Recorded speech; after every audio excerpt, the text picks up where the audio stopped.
Good afternoon. This is Chef Robert, and I got my good buddy here, Rob, who's our team artist, and he designs logos for us and everything. So welcome to Gourmet Outdoor Cooking. Hey Rob, why do we have these hats on?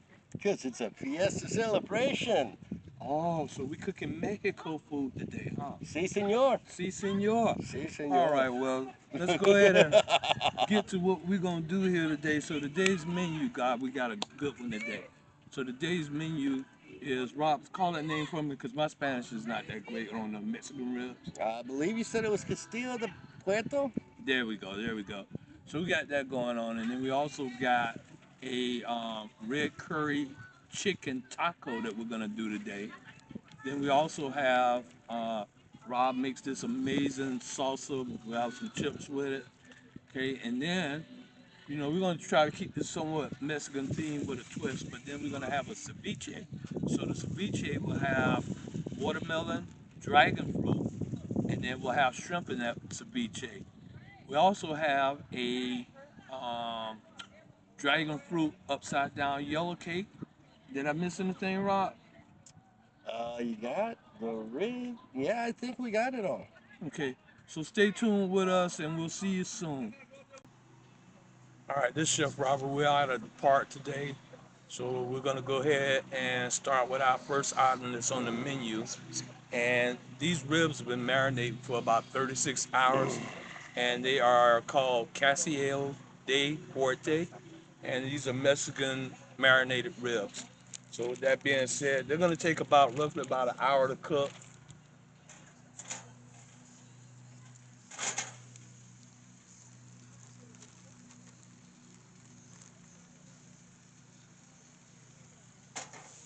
And then when we flip them, we're gonna keep this reserve marinade, and we're going to pour those over the top of them.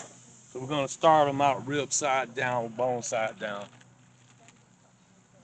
And this is about 10 pounds of barbecue ribs or ribs. And so we made marinate accordingly. So I This is bringing tears to my eye. cut this down to 6, but some of the ingredients in the ribs are it's got cilantro in it, soy sauce, brown sugar, a little bit of ginger, and then some other ingredients on it, along with onions in the marinade. So we'll be right back in about an hour to an hour 15 minutes with some cooked ribs, and we'll slice them up after we let them rest.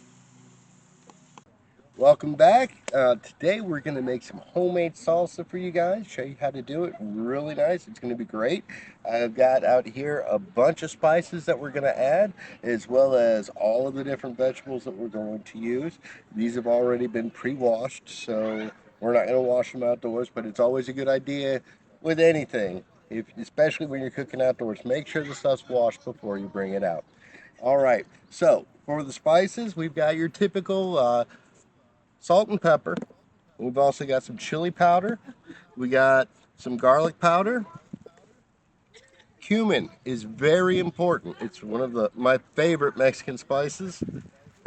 Oregano. This is not specifically Mexican oregano, but it is a Spanish company. So we got some paprika, some cayenne pepper, and some ground coriander.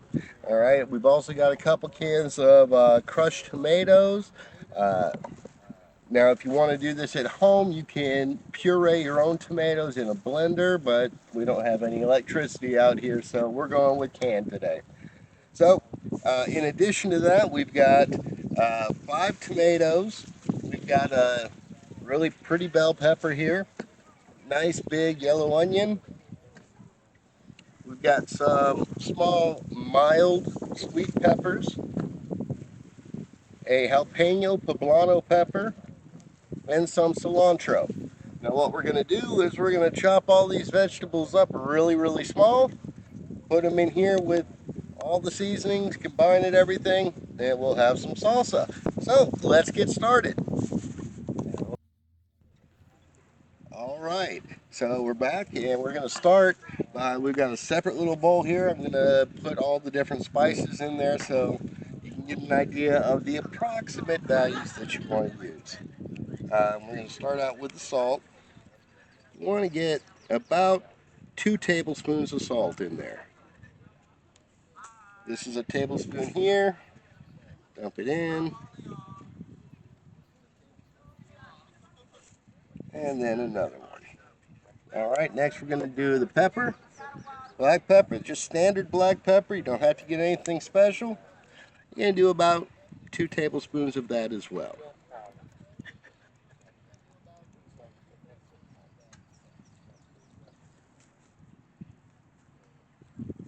All right. Next, we're going to go with the chili powder. We're going to go with a full tablespoon of that.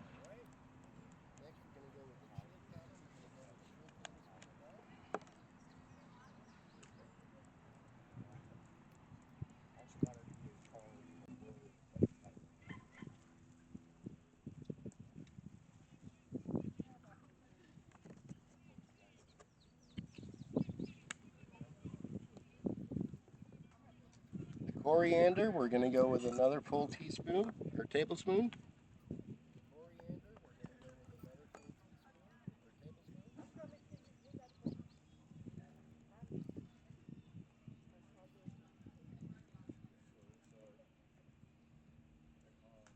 And all of these spices are available in just about any grocery store, so it's easy to pick these up.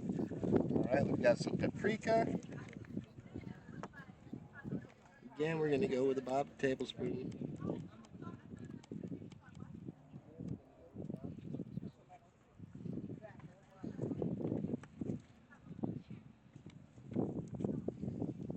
We're going to go ahead and add the garlic powder.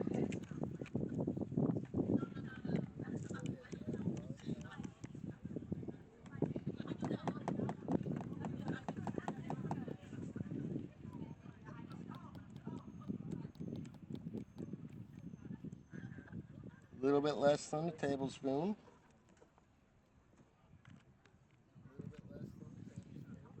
All right, now these next ones are very important. You want to get that seasoning, that Mexican flavor in there. First is cumin, so we're going to add 2 tablespoons of the cumin.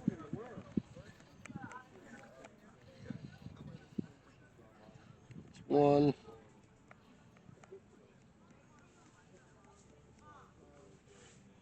That's two.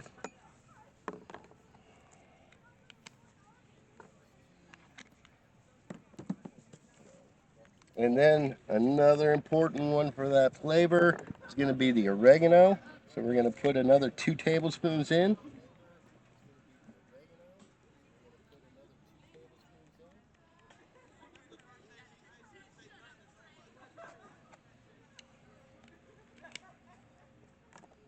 And then last but not least, in fact, this is the strongest one, we're going to use cayenne pepper. Now, cayenne pepper is a really hot spice for those that don't know. It's often used when you're trying to spice up cooking in various different ways. I'm going to go with about half a tablespoon on this. Remember, the more you use, the hotter it becomes. So you see the sauce in the store at mild, medium, and hot. We're going for somewhere slightly between the medium and the mild, with closer to the medium side. So we're not going to use a full tablespoon because this stuff is really, really hot.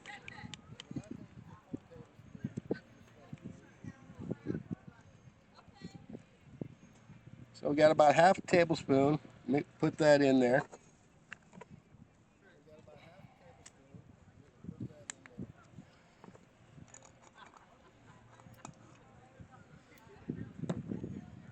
All right. And basically, you just want to mix up these spices so that they're all together. We got a lid here, so I'm just going to shake it up.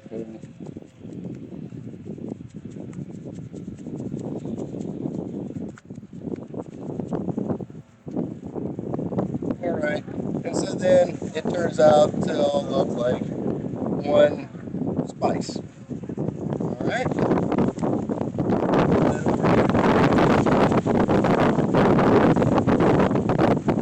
All right.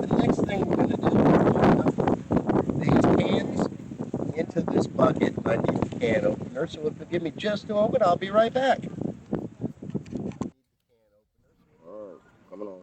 All right, there's lots of different ways to chop vegetables, guys.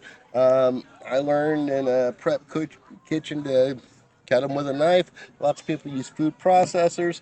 I'm going to show you how to do it with a knife.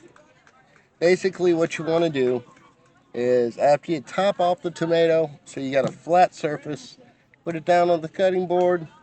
Then you want to cut it in half so you got another flat surface.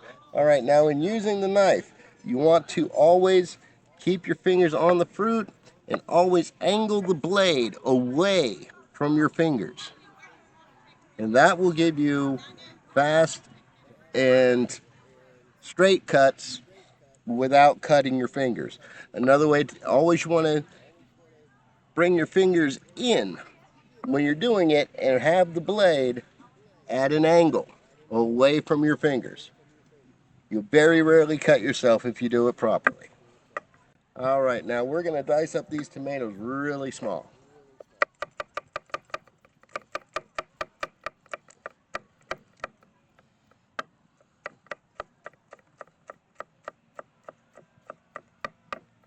Now on this first cut, I'm just chopping. And once I turn them to get them smaller, then I'm pushing the blade.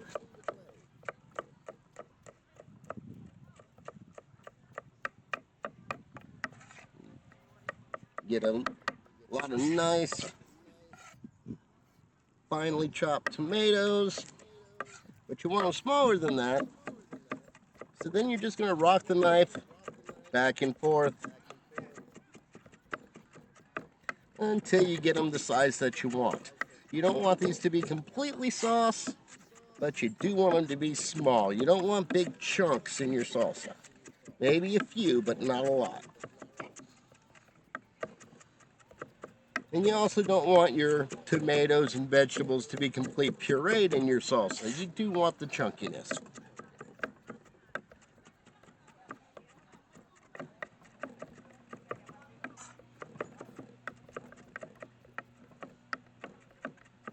All right, guys. That's a pretty good sized tomato for the salsa. Now, I'm going to let you guys go and do something else while I chop the rest of these vegetables. It's pretty much going to be the same way. I will show you how to get the seeds out of the jalapeno so that it's not as spicy. And I'll let you know when I come back. Good. All right, great. So we got most of the vegetables chopped. We got tomatoes, we got green peppers, we got colored peppers, we got some onions. Getting ready to do the jalapeno. All you're going to do to make sure that this is not overly spicy is you're just going to cut the top off. You know what? We got to cut it in half. And you just want to pull these insides out and make sure that none of those seeds are inside. Because the seeds are where the heat really, really comes from. Make sure you get all of those seeds, all the cartilage out of the inside of the pepper. So that all you have left really is the body of the pepper. Do that to both sides.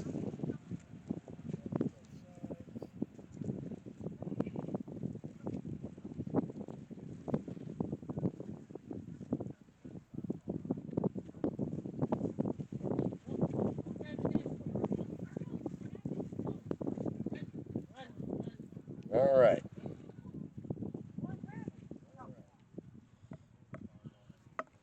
Then you just want to go back to the cutting board, grab the knife, and again, remember what I said. Always angle the knife away from your fingers and you won't cut yourself.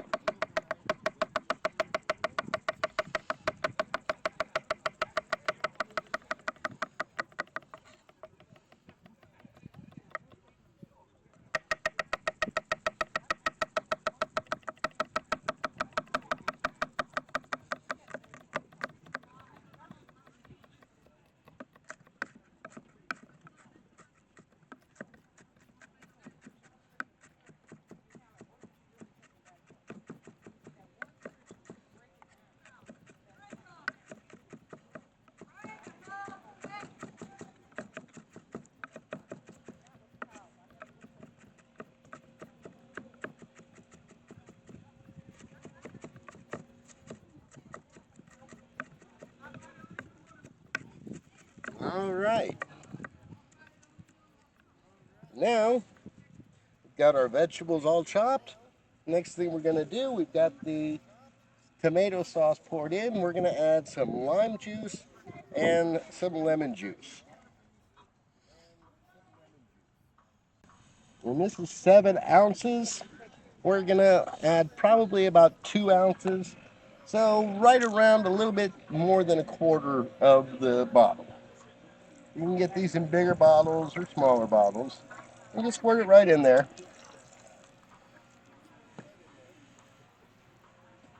And again, about a quarter of the bottle. So about 2 ounces.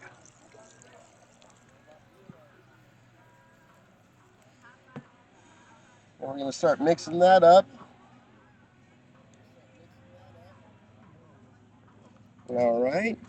Next, we're going to take our spices and we're going to give them another shake. Make sure they're nice and blended. Okay. And take the top off. Now we're just going to slowly stir it into our pre-mix.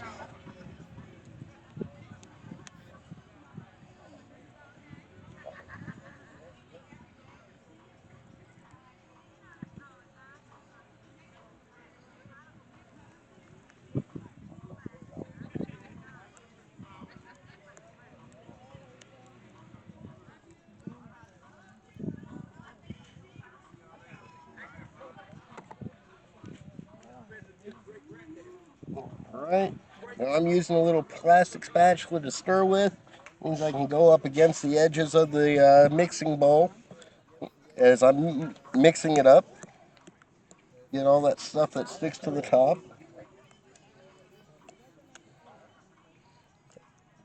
And after you've given it a pretty good stir, you get all those spices blended up into the sauce. Then it's time to add the vegetables.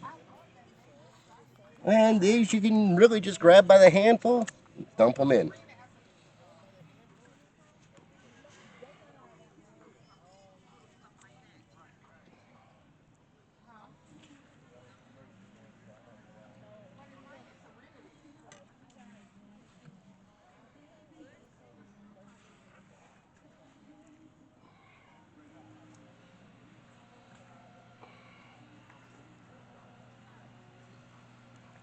And then you just want to stir that up again. Now you can add more or less vegetables as you decide how chunky you want to make it. So if you want to add more tomatoes, I decided to use less tomatoes because we went with 2 cans of the tomato sauce. I also used less onions because we had a big pepper.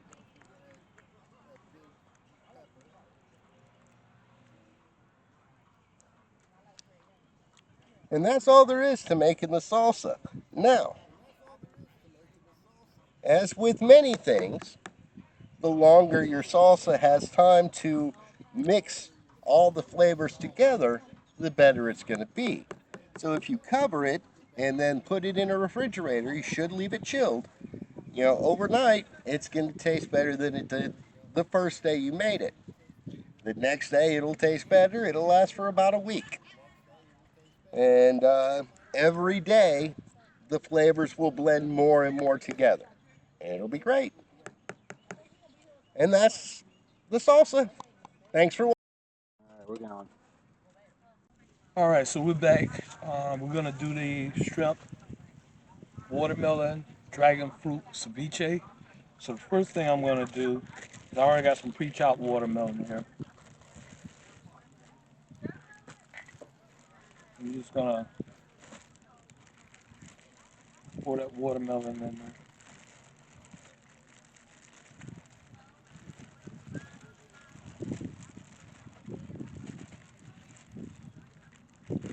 And I'm using seedless watermelon.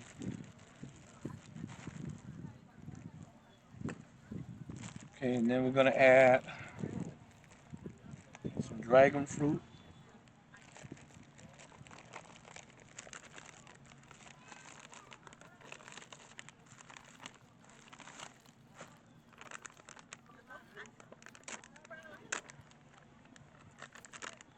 And And this, I'm using the frozen red dragon fruit, which you can pick up at most of your local grocery stores.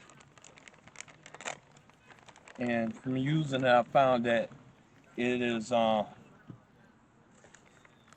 it's good frozen just as good as it is if you get the regular dragon fruit.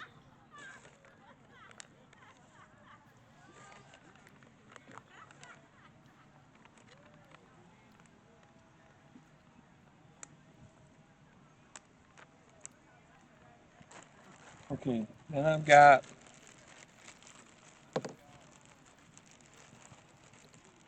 some red onion,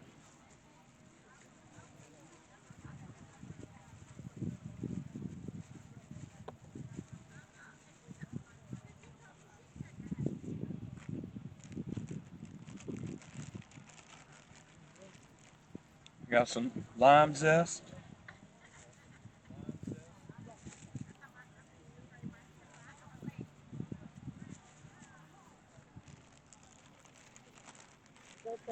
got some orange zest,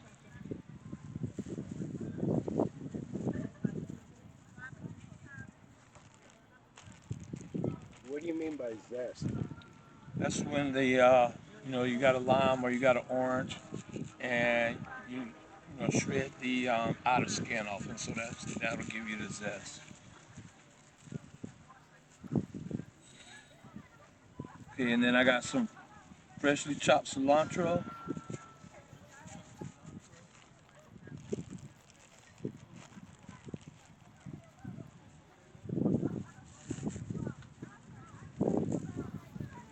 a little bit of green bell pepper.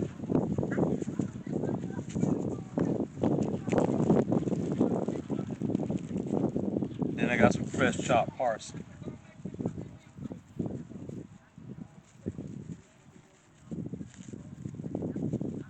Okay, so we're gonna add the shrimp in last.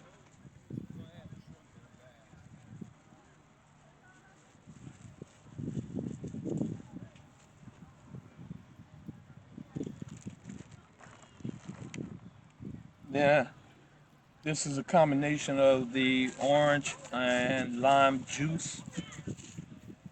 And if you're not familiar with ceviche, basically we're gonna do a cold cook. So the citric acid will cook the shrimp, or if you're using fish like red snapper, grouper, mahi, you can use that for the same thing.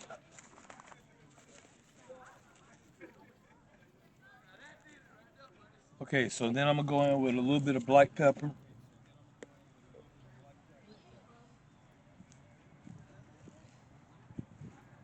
and we don't measure anything, so I'm just calling it about a tablespoon. Then I got some kosher salt,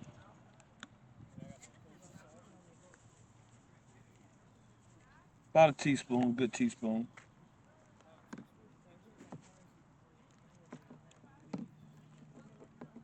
And with the shrimp, these are medium whole shrimp. Okay, so what I did was I took half a cup of lime juice and a half a cup of orange juice.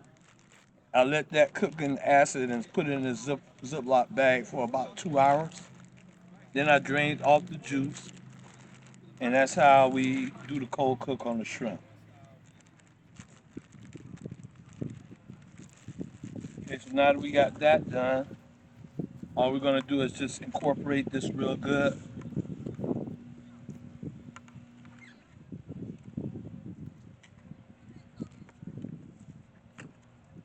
And then we're gonna stick it back where we can keep it cool for about 20, 30 minutes so that all the flavors incorporate. Oh, and I did put some jalapeno pepper in there, about 2 tablespoons worth, just to give it a little kick. And this is like the perfect summer outdoor um, salad, especially if with it being watermelon season.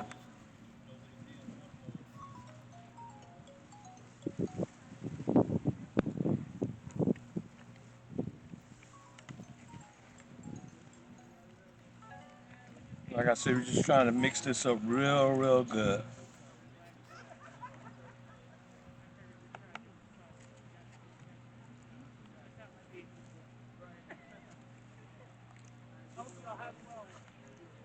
So it might take a second, you know, because like I said, you're gonna get all those flavors mixed in really good.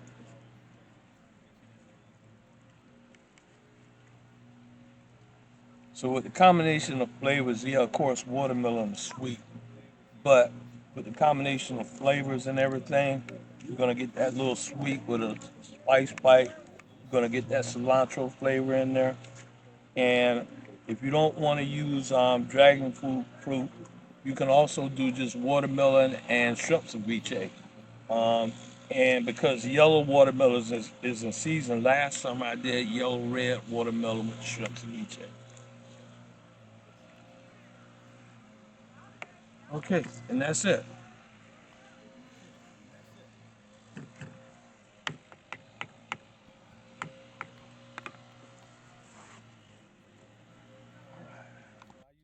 We get ready to put this jerk chicken fajita together.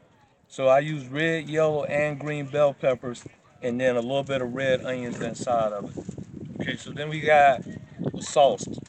And I think in the food prep portion of it, I told you what I used and I actually did a video. So this is the fajita sauce for the jerk chicken. Then all you're gonna do is you're gonna take the jerk chicken, you're just gonna shred it.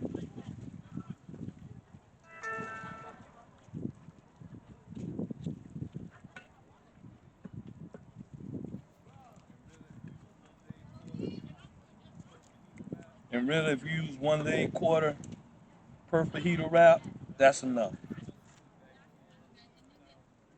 When I created this recipe back in 2015, not the jerk chicken portion of it, but the jerk chicken fajita. And I've had duplicates out there that claim they did, but it's written in my cookbook. Okay, so all you're gonna do, you're gonna take a generous portion of your jerk chicken,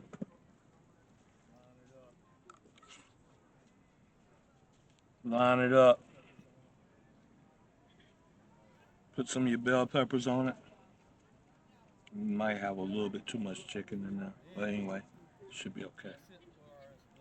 Okay, and then that's it for as the filling goes.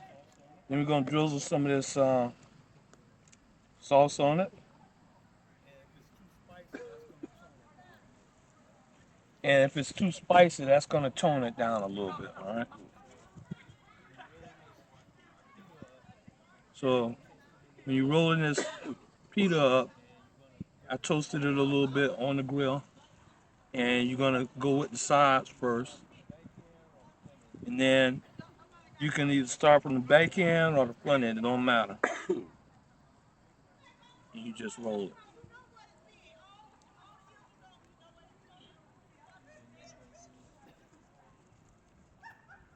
Okay, and then we're gonna cut it at an angle.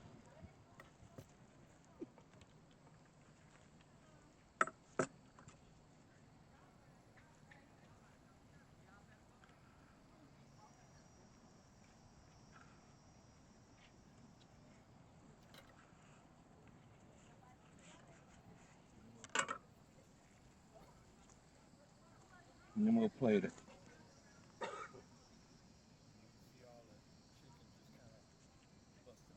And you can see all the chicken just kind of busting out of it.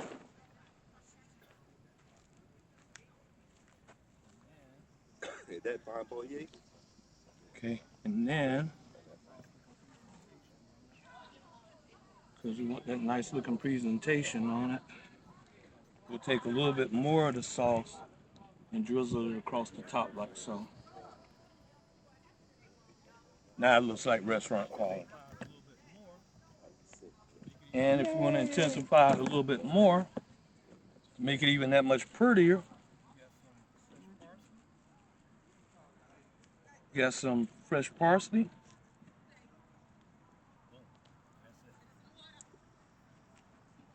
Boom. And that's it. And there you go, jerk chicken fajita. Yay!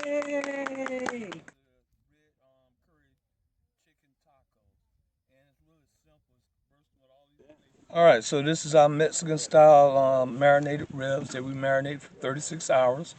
And Rob, give me that name again, brother. It's Castilla de Puerte. There you go. My Spanish is not as good as Rob, so since he's a Mexican man, I have him take care of that for me. I appreciate you, brother. Okay, so we're gonna put these on the table and let our guests enjoy these, and then we'll come right back and put together the red curry chicken taco. All right, so now we're gonna show you how to put together the red curry chicken tacos, and it's really simple. It's first with all these flavors in it. You'll get your handful, So yeah, you just grab your handful, and then we'll take some cheese, sprinkle that on there. This already has diced tomatoes and red onions, and then we'll take some of this same jerk chicken fajita sauce, drizzle some of that in there.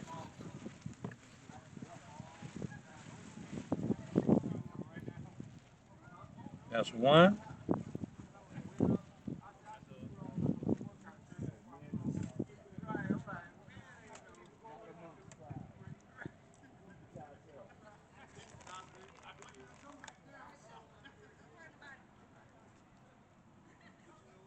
Y'all let me know when y'all ready for me, okay? So I'm just gonna drizzle this to get that restaurant look again.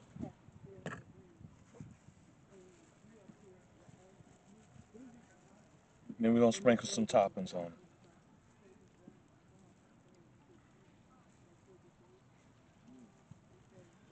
And that is it. So that's how we do the red curry chicken taco. All right, hope you enjoyed what we did today. Come on up, Rob. Hello again. Okay, so we appreciate Rob taking the time to come out and show you guys how to make a really awesome um, uh, Salsa. salsa with chips, and it is popping. I mean, it is really popping. So we appreciate him being here. And like I said, if you ever need someone to come in and design shirts for you, um, logos or anything like that, Rob's the man. You want to make sure you hit him up, or you can hit us up after you've watched our video, and we'll tell you how to get in contact with him. And then the crew, mystery cook. We got the herbologist here. He's gonna quickly tell you before we close out. The health benefits of dragon fruit, which we use today. And as you see, we used a lot of cilantro. Not prepared for that. I mean, dragon fruit, yeah, high in vitamin C, antioxidants, depending on which one you get. But the primary reason I was saying is for digestive system this time. Dragon fruit is a what they call a mucilaginous, so that's actually something that helps the digestive system properly lubricate in a weird way. But it's absolutely fantastic. I recommend it for people with stomach problems. Okay, So that's Appetizing. good to know. Appetizing. That's yes, good to indeed. know. So we used a lot of Mexican flavors today, of course, with the Chef Rock twist. But these are things that you can take your traditional foods and make it gourmet style. So the next series of videos we're going to be doing will be featuring tailgate type foods. So we'll disclose the location for our invited guests. And then we'll be doing that through the summer, and then hopefully we'll actually be down in the stadium at one point doing a video shoot there. So make sure you subscribe to our channel on YouTube, which will soon be released, and make sure you follow us, Gourmet Outdoor Cooking with Chef Robert and the crew. All right, have a blessed one, and we'll see you next time. Like and subscribe. In the kitchen where the magic's in full view comes Chef Robert with flavors bold and true. A dash of passion, a sprinkle of delight. He crafts each dish with skill, making taste buds ignite.